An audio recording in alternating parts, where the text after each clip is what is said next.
Hello students, मैं हूं आपका एजुकेटर कमलाक्ष झा।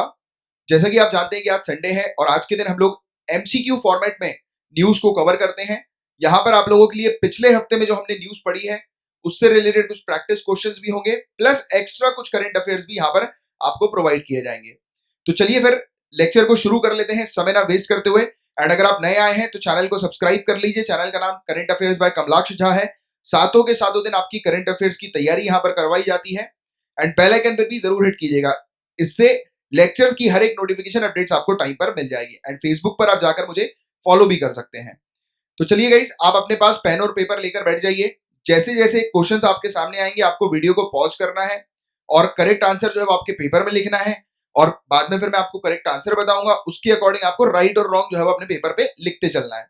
और जब जैसे ही आपका ये क्वेश्चंस खत्म होते हैं उसके बाद टोटल क्वेश्चंस में से कितना आपका स्कोर रहा है वो नीचे कमेंट बॉक्स पर लिखकर बताइएगा, ठीक है। तो चलो चालू कर लेते हैं। पहला क्वेश्चन जो है आपके सामने, ये शंघाई कोऑपरेशन ऑर्गेनाइजेशन के एंटी ड्रग वर्किंग ग्रुप की बात कर रहा है। तो चौथा session anti drug working group का हम लोग को देखने को मिला था अभी रिसेंटली वीडियो कॉन्फ्रेंसिंग के थ्रू। और इंडिया ने यहां पर इस कॉन्फ्रेंस के दौरान एंटी ड्रग एक्शन प्लान 2020-2021 जो है वो लॉन्च किया है। बताइए दोनों में से कौन सा स्टेटमेंट करेक्ट होगा, फटाफट बताइए। तो देखिए पहला स्टेटमेंट इनकरेक्ट है क्योंकि एंटी ड्रग वर्किंग ग्रुप जो है वो ब्रिक्स का है, ना कि एससीओ संघाई कोऑपरेशन ऑर्गेनाइजेशन का नहीं है, ब्रिक्स का है। और दूसरा स्टेटमेंट बिल्कुल करेक्ट है, इंडिया ने इसी कॉन्फ्रेंस के दौरान जो है एंटी ड्रग एक्शन प्लान 2020-2021 जो है वो लॉन्च किया है। एंटी ड्रग एक्शन प्लान, इसकी थोड़ी सी चर्चा करें तो यहां पर इंडिया का कहना है कि कुछ drug de addiction facilities provide की जाएंगी, यानी कि जो लोग ड्रग्स का सेवन करते हैं तो उनको नशा मुक्ति के कुछ उनके लिए केंद्र प्रोवाइड किए जाएंगे, सेंटर्स प्रोवाइड किए जाएंगे, रिहैबिलिटेशन सेंटर्स वगैरह फैसिलिटीज प्रोवाइड की जाएगी। वो ऐसे सेंटर्स प्रोवाइड किए जाएंगे जहां पर एडिक्ट जो है वो वहां पर जाकर नशा छोड़ देंगे, वो नशा मुक्ति केंद्र जो होता है ना। तो इस टाइप के जो 4 इंपॉर्टेंट पॉइंट जो है वो इंडिया के द्वारा दिए गए थे इस कॉन्फ्रेंस के दौरान। और ड्रग फ्री इंडिया कैंपेन जो है वो इंडिया कंडक्ट करेगी, जिससे कि जितने भी ड्रग्स के आदि जो लोग होते हैं, सिटीजन्स होते हैं, तो उनको जो है वो नशा मुक्त केंद्र के थ्रू जो है वो उनकी सहायता की जाए और ड्रग्स जल्दी से जल्दी वो छोड़ दें, इस पर प्रयास किया जाए, काम किया जाए, ठीक है। तो ये है, इसके बारे में एक जनरल आपको आइडिया होनी चाहिए, जानकारी होनी चाहिए। नेक्स्ट आपके सामने क्वेश्चन है ज्योग्राफी से रिलेटेड, आपको ईस्ट से वेस्ट में इन 4 लोकेशन को अरेंज करना है। ईस्ट से वेस्ट में, मैं रिपीट कर रहा हूं, ईस्ट से वेस्ट में करना है। Madagascar, Mauritius, reunion, Diego Garcia. जल्दी से बताइए क्या होगा इसका करेक्ट आंसर, फटाफट। तो इसका जो करेक्ट आंसर होगा वो होगा 4231, सी इसका करेक्ट आंसर है। डियागो गार्शिया और मॉरिशियस, रियूनियन और मडागास्कर। तो मैं आपको मैप में दिखाता हूं। डियागो गार्शिया थोड़ी देर से बताऊंगा, पहले ये देखो आप, मॉरिशियस ये लोकेशन है। ये लोकेशन न्यूज में इसलिए आई है क्योंकि यहां पर एक जहाज टूट गया था जो कि तेल लेकर जा रहा था और ऑयल स्पिलिंग यहां पर हम लोग को देखने को मिली। ऑयल गिर गया था यहां पर इस जगह पर, राइट, जिसके बारे में अपन ने कवर भी किया था। ये रियूनियन है, इसके बगल में ये ईस्ट से वेस्ट की तरफ की लोकेशन जा रही है और ये मडागास्कर है। और इसके ऊपर अगर आप जाकर देखेंगे तो आपको डियागो गार्शिया दिखाई देगा। ये यहाँ पर श्रीलंका, ये मालदीव्स, और यहाँ पर देखो नीचे डियागो गार्शिया की लोकेशन है। ये डियागो गार्शिया बेसिकली ब्रिटिश का आइलैंड है। ये बेसिकली ब्रिटिश का बेस हम लोग को देखने को मिलता है। और रियूनियन आइलैंड जो है, रियूनियन आइलैंड ये फ्रांस का बेस है। तो ये चीज आपको याद रखिएगा, ये रियूनियन फ्रांस का है और डियागो गार्शिया ब्रिटेन का है, राइट। तो ये चीज आप लोग को पता होनी चाहिए, कभी कभी इससे रिलेटेड डायरेक्ट क्वेश्चन बन जाते हैं। और ये डियागो गार्शिया तो अभी रिसेंटली न्यूज में भी था और कुछ समय पहले रियूनियन भी था। तो ये इस प्रकार की जो न्यूज से रिलेटेड लोकेशन वगैरह होती है वो अक्सर एग्जाम में आती है, तो आपको ध्यान देना है, ठीक है। नेक्स्ट क्वेश्चन आपके सामने है D614G, अभी रिसेंटली न्यूज में थी। ये क्या है बताइए, क्या ये एस्टेरॉइड है, एक्सोप्लैनेट है, क्या ये एक वायरस है, क्या ये एक टीका है, वैक्सीन है? जल्दी बताओ। तो D614G एक वायरस है, इसका करेक्ट आंसर जो है वो है सी। इसके बारे में थोड़ी बात करें गाइस, तो बताया गया था कि ये वायरस मलेशियन रिसर्चर्स के द्वारा डिटेक्ट किया गया था और 10 गुना ज्यादा इन्फेक्शियस है कोरोना वायरस से। यानी कि कोरोना वायरस इतनी तेजी से फैल रहा है, इन्फेक्शियस जो हम लोग को देखने को मिलता है, इन्फेक्शन कोरोना वायरस का बहुत तेजी से स्प्रेड होता है, उससे 10 गुना ज्यादा इन्फेक्शियस जो है ये D614G हम लोग को वायरस देखने को मिल रहा है। बट वर्ल्ड हेल्थ ऑर्गेनाइजेशन का कहना यह है कि अभी कोई ऐसे एविडेंस नहीं मिले हैं कि ये डिजीज आगे चलकर डेडलियर हो सकती है, यानी कि जैसे कोरोना वायरस के कारण फेटालिटी हम लोग को देखने को मिल रही है, मृत्यु दर हम लोग को देखने को मिल रही है, लोगों की जान जा रही है, वैसा इसके साथ नहीं होगा, ऐसा WHO ने कहा है। बट फिर भी आपको एक आइडिया होना चाहिए D614G के बारे में। कभी कभी ऐसे क्वेश्चन डायरेक्ट आते हैं, यूपीएससी अक्सर पहले भी पूछ चुकी है, कई बार प्लैनेट से रिलेटेड पूछ चुकी है, एक्सो प्लैनेट से रिलेटेड, ये फलाना अभी रिसेंटली न्यूज में था, क्या मतलब क्या है ये, तो ऐसे क्वेश्चन आते हैं अक्सर। नेक्स्ट आपके सामने क्वेश्चन है डेथ वैली के बारे में। इसके बारे में तो हमने पढ़ा भी है। तो डेथ वैली कहां पर लोकेटेड है? साउथ अमेरिका में लिखा है। दूसरे स्टेटमेंट में लिखा है डेथ वैली जो है उसको धरती का सबसे हॉटेस्ट प्लेस कंसिडर किया जाता है, सबसे गर्म स्थान में से एक ये माना जाता है डेथ वैली। जल्दी बताओ क्या होगा इसका करेक्ट आंसर? इसका जो करेक्ट आंसर होगा वो सेकंड वाला करेक्ट है, फर्स्ट इनकरेक्ट है, क्योंकि अमेरिका में कैलिफोर्निया में ही हम लोग को डेथ वैली देखने को मिलती है। कुछ और चीजों की चर्चा करें, पूरी धरती में और कौन सी जगह है जो कि बहुत गर्म हम लोग को देखने को मिलती है? टूनिसिया में आपको देखने को मिलेगी, कुवैत में देखने को मिलेगी, पाकिस्तान के अंदर देखने को मिलेगी, इथियोपिया और लीबिया, यहां पर आपको दुनिया में कुछ ऐसी जगह देखने को मिलेंगी जहां जो कि सबसे ज्यादा गर्म है, टेम्परेचर जहां पर सबसे ज्यादा हाई हम लोग को देखने को मिलता है। और रिसेंटली राजस्थान के अंदर चुरू में 50 डिग्री सेल्सियस टेम्परेचर रिकॉर्ड किया गया, और 2016 में राजस्थान के अंदर ही पहलोटी के अंदर 51 डिग्री सेल्सियस टेम्परेचर रिकॉर्ड किया गया। तो हमारी कंट्री के अंदर राजस्थान स्टेट है जहां पर टेम्परेचर सबसे ज्यादा हाई होता है। तो इसके बारे में आपने एनसीईआरटी में भी ऑलरेडी पहले पढ़ चुके होंगे। नेक्स्ट आपके सामने क्वेश्चन है, तो देखिए अगर एक स्टेट के अंदर रेलवे स्टेशन का नाम चेंज करना है तो क्या एक सेपरेट ऑर्डिनेंस या बिल के तहत ये हो पाएगा? क्या असेंबली के अंदर एक सेपरेट ऑर्डिनेंस या बिल जो है वो पेश करना होता है क्या रेलवे स्टेशन का नाम चेंज करने के लिए? दूसरा स्टेटमेंट, रेलवे मिनिस्ट्री जो है वो नो ऑब्जेक्शन सर्टिफिकेट देती है। अब अगर रेलवे स्टेशन के नाम को चेंज करने का प्रपोजल आता है तो उस पर्पस में रेलवे मिनिस्ट्री जो है वो फाइनल अपना भेजती है, यानी कि नो ऑब्जेक्शन सर्टिफिकेट, उसी के बाद ही जो है वो रेलवे स्टेशन का नाम चेंज किया जाता है। क्या होगा इसका? बताओ क्या करेक्ट आंसर होगा इन दोनों में से? करेक्ट आंसर जो होगा वो सेकंड वाला होगा, फर्स्ट वाला जो है वो इनकरेक्ट है। तो हम लोग थोड़ी सी प्रोसेस देख लेते हैं कि क्या प्रोसीजर होती है अगर किसी रेलवे स्टेशन का नाम चेंज करना है तो देखो सबसे पहली बात तो जिस राज्य के अंदर, जिस स्टेट के अंदर रेलवे स्टेशन है, उस स्टेट के अंदर जो स्टेट गवर्नमेंट है उसको सबसे पहले तो प्रपोजल भेजना पड़ेगा होम मिनिस्ट्री को रेलवे स्टेशन का नाम चेंज करने के लिए। फिर होम मिनिस्ट्री जो है वो कंसल्ट करेगी इस मैटर को जो कंसर्न एजेंसीज है उनके साथ। उसके बाद जो रेलवे मिनिस्ट्री है वो नो ऑब्जेक्शन अपना सर्टिफिकेट देगी होम मिनिस्ट्री को, और उसके बाद फिर होम मिनिस्ट्री उस स्टेट को जो है वो हरी झंडी दिखा सकती है रेलवे स्टेशन का नाम चेंज करने के लिए। तो ये इसकी सिंपल 3 प्रोसीजर होती है जिसके बारे में जनरल आपको आइडिया होना चाहिए। और अभी ये टॉपिक न्यूज में इसलिए था क्योंकि उत्तर प्रदेश के अंदर एक रेलवे स्टेशन हम लोग को देखने को मिलता है मंडुवाडी। इस रेलवे स्टेशन का नाम जो है वो चेंज करके बनारस रेलवे स्टेशन किया जा रहा है। अब इस क्वेश्चन की बात करें तो 3 स्टेटमेंट है आपके सामने। देखिए यहां पर बताया जा रहा है कि पहले स्टेटमेंट में कि जो भी 6 शेड्यूल स्टेट्स होती हैं, यानी कि जो भी स्टेट्स 6 शेड्यूल के अंदर हम लोग को देखने को मिलती है, और 6 शेड्यूल को पिछले हफ्ते हम लोगों ने डिस्कस किया हुआ है। तो जो भी स्टेट 6 शेड्यूल के अंदर आती है उस स्टेट के अंदर जो गवर्नर है उनको पावर दी जाती है कि ट्राइबल एरियाज की बाउंड्री को रीऑर्गेनाइज करने की, यानी कि जो गवर्नर है वो ट्राइबल एरियाज को बढ़ा भी सकते हैं घटा भी सकते हैं, तो और या फिर 2 पर्टिकुलर ऑटोनोमस डिस्ट्रिक्ट काउंसिल को जो है वो एक कर सकते हैं। तो क्या ये पावर जो है वो गवर्नर के हाथ में है क्या? First statement. सेकेंड स्टेटमेंट, कोई भी कानून जो कि ऑनरेबल प्रेसिडेंट अप्रूव करते हैं वो तब तक उस जगह पर लागू नहीं होगा, यानी कि 6 शेड्यूल स्टेट में जब तक लागू नहीं होगा तब तक गवर्नर जो है वो अप्रूव नहीं कर देते।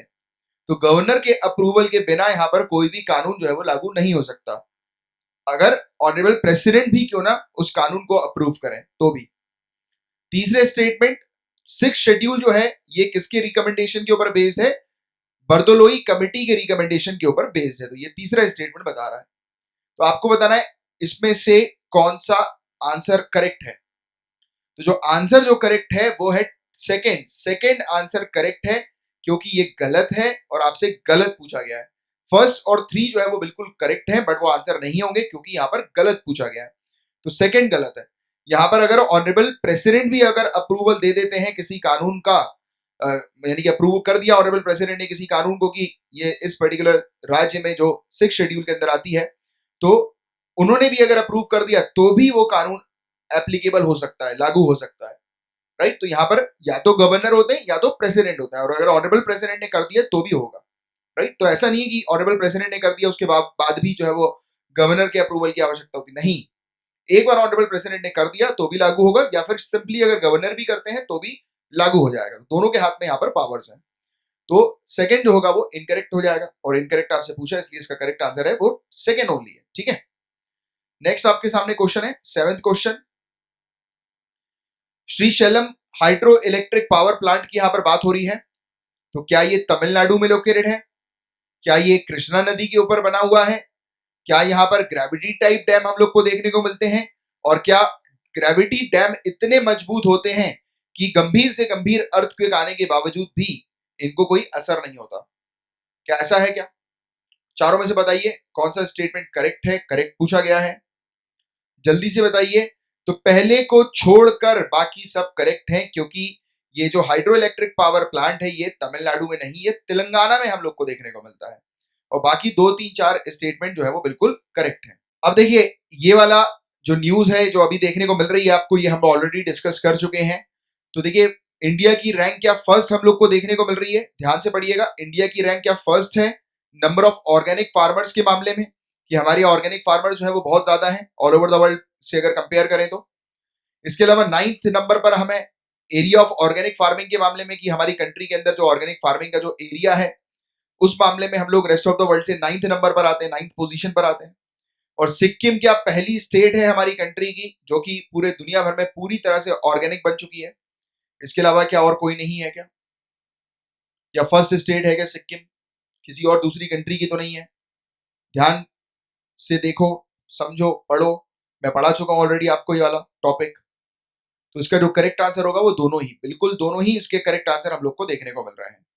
नेक्स्ट आपके सामने क्वेश्चन है शाहजहां कैलेंडर के बारे में। इसके बारे में भी हम पढ़ चुके हैं डिटेल में। तो क्या इस कैलेंडर के अंदर लीप ईयर नहीं होता है क्या? और इंडिया के अंदर जो नवरोज है वो इसी कैलेंडर के तहत जो है वो ऑब्जर्व किया जाता है क्या, सेलिब्रेट किया जाता है क्या?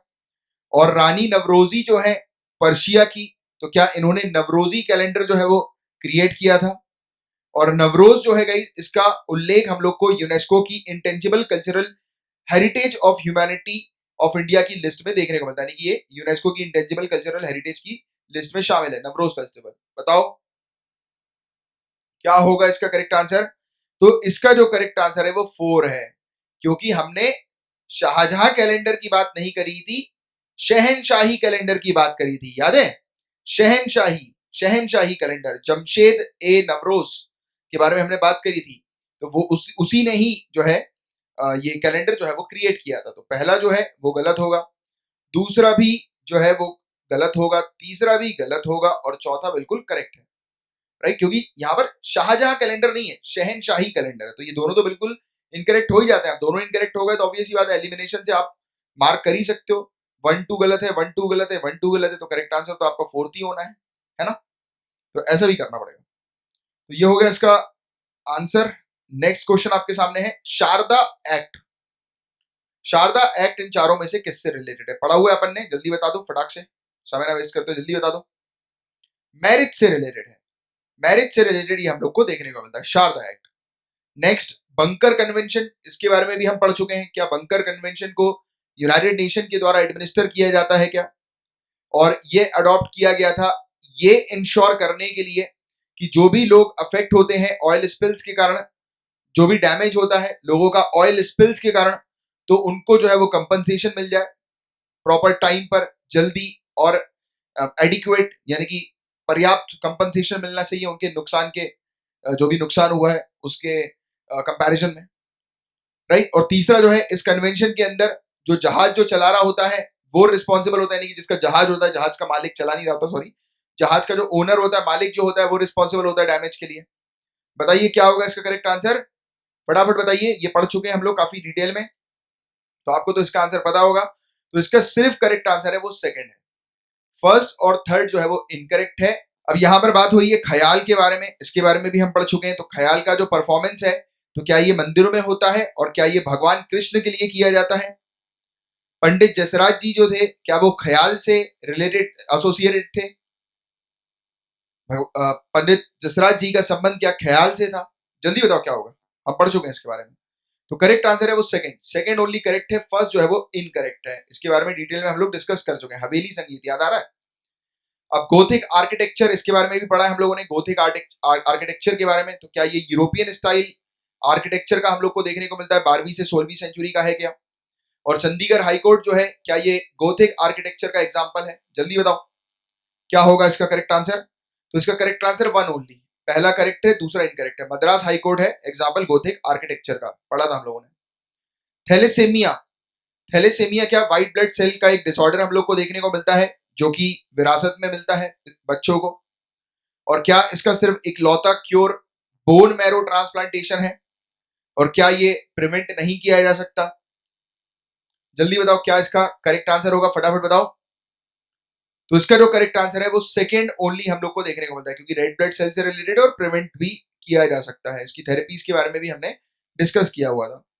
नेक्स्ट क्वेश्चन, बोरोअर्स बॉन्ड्स को इशू करते हैं मार्केट से पैसा उठाने के पर्पस के लिए, कई बार हम लोगों ने डिस्कस कर चुका है इसके बारे में। तो बॉन्ड्स के बारे में, तो क्या बॉन्ड्स इशू किए जाते हैं इन्वेस्टर से पैसा रेज करने के लिए, मनी रेज करने के लिए? और बॉन्ड जो है क्या वो सेकेंडरी मार्केट इंस्ट्रूमेंट है? और बॉन्ड जो है क्या वो प्राइमरी मार्केट इंस्ट्रूमेंट है? तो इन तीनों में से कौन सा होगा करेक्ट? जल्दी बताओ, पढ़ चुके हैं इसके बारे में। तो तीनों ही बिल्कुल करेक्ट है। यहां पर कंफ्यूज मत होना है, एक बार लेक्चर को जाकर देख लेना। मुझे पता है कि यहां पर कंफ्यूजन आएगा, स्टूडेंट्स को बोलेंगे कि सर आपने तो उस समय जो है हमें तो प्राइमरी मार्केट बताया था, सेकेंडरी मार्केट पर कैसे आप जो है वो टिक कर रहे हैं? तो एक बार जाकर देख लेना। मुझे पता है कि काफी सारे स्टूडेंट्स को ये वाला डाउट आएगा, तो प्रीवियस लेक्चर को अच्छे से देखो, कहीं कमी हो रही है इसलिए गड़बड़ हुई है, गलती हुई है, ठीक है। और कुछ अभी जाना नहीं है, कुछ आगे एक दो टॉपिक्स और हम लोग कवर करने वाले हैं, बचे हुए हैं। बट उससे पहले ये इंपॉर्टेंट टॉपिक्स हैं जो कि आपके लिए होमवर्क है, आपको कवर करना है। ब्रिक्स के बारे में अच्छे से पढ़िएगा, एशियन डेवलपमेंट बैंक के बारे में अच्छे से पढ़िएगा। और एक इंपॉर्टेंट चीज ये सामने आई है कि इंडियन रेलवेज दुनिया का सबसे टॉलेस्ट पियर ब्रिज जो है मणिपुर के अंदर बिल्ड कर रहे हैं। सबसे ऊंचा ये ब्रिज हम लोग को देखने को मिलेगा मणिपुर के अंदर, इजाई नदी के ऊपर जो है वो बनाया जा रहा है। और मार्च 2020 तक ये बनकर कंप्लीट हो जाएगा। और इस ब्रिज की हाइट जो होगी वो 141 मीटर की हम लोग को देखने को मिलेगी। तो दुनिया का सबसे टॉलेस्ट ब्रिज जो है मणिपुर के अंदर हम लोग को देखने को मिलने वाला है, और इस पर इंडियन रेलवेज जो है वो काम कर रही है। इसके अलावा नेक्स्ट एक और है, देखो Delhi Meerut rapid transit system हम लोग को देखने को मिल रहा है। 2023 तक जो है ये बनकर तैयार हो जाएगा ये कॉरिडोर। 82 किलोमीटर की इसकी पूरी लेंथ होगी। गाजियाबाद जो है वो बीच का इसका स्टेशन हम लोग को देखने को मिलेगा, जो कनेक्टिंग रूट पे गाजियाबाद पड़ेगा। तो ये दिल्ली गाजियाबाद मेरठ रूट हम लोग को देखने को मिल रहा है। 100 किलोमीटर प्रति घंटे पर ये ट्रेन चलेगी, हाई स्पीड ट्रेन। 55 मिनट का ट्रैवल टाइम होगा दिल्ली से मेरठ के बीच में। 30,724 करोड़ के आसपास जो है इस पूरे प्रोजेक्ट की कॉस्ट बताई जा रही है। और इसके लिए एशियन डेवलपमेंट बैंक ने $1 बिलियन का लोन का अप्रूवल दिया है। तो इसीलिए मैंने आपको एशियन डेवलपमेंट बैंक जो है वो पढ़ने के लिए कहा, क्योंकि इनसे रिलेटेड डायरेक्ट क्वेश्चन जो है वो एग्जाम में आ जाते हैं। एंड इतना ही था गाइज आज के लिए। और 15 क्वेश्चंस आज थे, 15 में से आपका क्या स्कोर रहा है नीचे कमेंट बॉक्स पर लिखकर बताइएगा। एंड लेक्चर अच्छा लगा है तो लाइक का बटन हिट कर दीजिए। चाहते हैं कि इसी प्रकार से कंटिन्यू जो है ये चैनल चलता रहे तो शेयर जरूर कर दीजिएगा। और अगर आपको पीडीएफ चाहिए तो पीडीएफ की कॉस्ट मात्र 100 रुपीज पर मंथ की है। करंट अफेयर्स के पीडीएफ होने से फायदा आप लोग को ये होता है कि आपको डेली बेसिस पर हैंड रिटन नोट्स बनाकर अपना टाइम वेस्ट करने की आवश्यकता नहीं होती। आप उसकी जगह दूसरी जगह पर प्रोडक्टिव टाइम जो है वो अपना इन्वेस्ट कर सकते हैं, जैसे कि आंसर राइटिंग प्रैक्टिस में। तो इसकी पीडीएफ की कॉस्ट भी मिनिमम 100 रुपीज पर मंथ की रखी गई है। और इसमें आपको डेली लेक्चर्स की पीडीएफ प्रोवाइड की जाएगी, जो daily Monday to Saturday lectures आते हैं, डिटेल्ड हम लोग करंट अफेयर्स कवर करते हैं। संडे के दिन ये जो करंट अफेयर्स का टेस्ट आता है इसकी पीडीएफ भी मिलेगी। और वीकली एक कंपाइलेशन होता है, एक सिंगल पीडीएफ जो पूरे हफ्ते के लिए होती है। और वैसे ही सेम मंथली भी होता है, एक सिंगल पीडीएफ पूरे मंथ के लिए होती है। और इसके अलावा प्रिंट फ्रेंडली पीडीएफ भी आपको दी जाएगी, यानी कि आप उसको आराम से प्रिंट करा सकते हैं। वो 100 पेजेस के अंदर जो है वो होगी, वो आपको मंथ के एंड पर जो है वो मिल जाएगी, यानी कि जैसे ही मंथ खत्म होता है उसके 1-2 दिन बाद जो है वो आपके पास आ जाएगी वो वाली पीडीएफ भी। एंड पूरी की डिटेल्स जो है कैसे आपको परचेज करना है नीचे डिस्क्रिप्शन पर लिखी हुई है। पूरी डिटेल्स आप देख लीजिएगा, डिस्क्रिप्शन पर हर एक चीज लिखी हुई है, या कमेंट बॉक्स पर पिन मैसेज पर देख लीजिएगा। और फेसबुक पर अगर आप हैं तो मुझे फॉलो कर सकते हैं। फेसबुक पर current affairs by Kamalaksh Jha, Telegram का एक चैनल भी है, इसको भी आप ज्वाइन कर सकते हैं, ये उसका यूजर आईडी है। और चेक कर लीजिए चैनल को आपने सब्सक्राइब किया है कि नहीं, अगर नहीं किया है तो कर लीजिएगा। और बेल आइकन पे भी हिट कीजिएगा, इससे हर एक नोटिफिकेशन अपडेट्स आपको चैनल से रिलेटेड लेक्चर्स की टाइम पर मिल जाएगी। अब चलिए मिलेंगे हम लोग कल के डेली करंट अफेयर्स के लेक्चर में। तब तक के लिए bye bye, take care, have a great day ahead, Tata.